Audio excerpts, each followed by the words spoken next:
My gunsteling deel van die storie van die verlore seun is waar die seun besluit om terug te gaan na sy vader se huis toe. En die hele tyd is die pa op die uitkyk vir hom.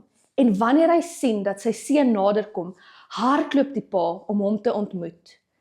Partykeer dwaal ons weg van die Here in ons lewens.